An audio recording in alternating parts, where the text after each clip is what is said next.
So we are no longer taking recommendations about mangas and comics from male blurs anymore. If you saw Masuma's video, you understand why. If you want me to explain it to you, it's simple.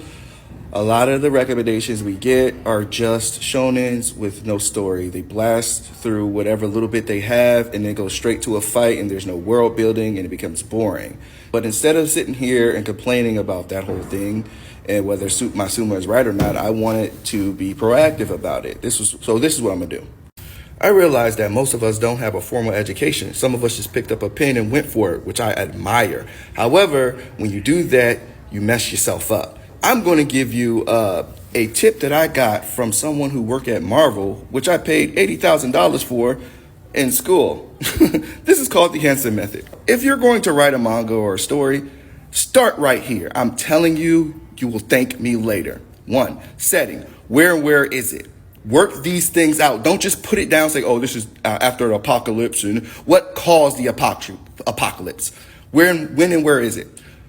Your characters. Who and what are they? Now, this is important now because some of you guys are sitting, or I've read some comics where the main character starts off one way and they become another, and there's a completely unexplained, like it's totally against their character. Come on, man. All right. This is where everybody's getting messed up at.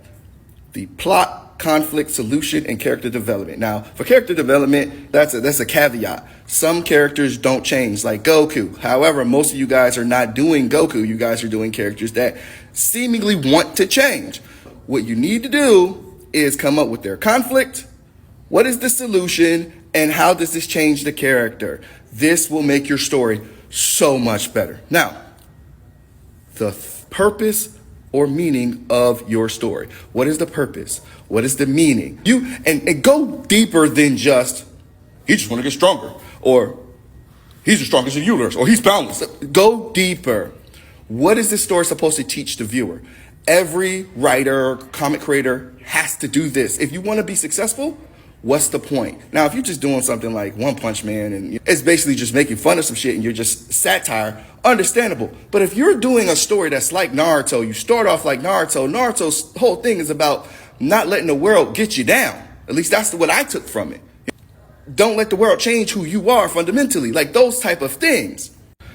Notice that there's nothing about here about powers and scales and none of that. Don't worry about that. That stuff comes secondary. I promise you, if you focus on the story, all that power stuff comes secondary, and you can focus on that later. The bamboo earrings, baby.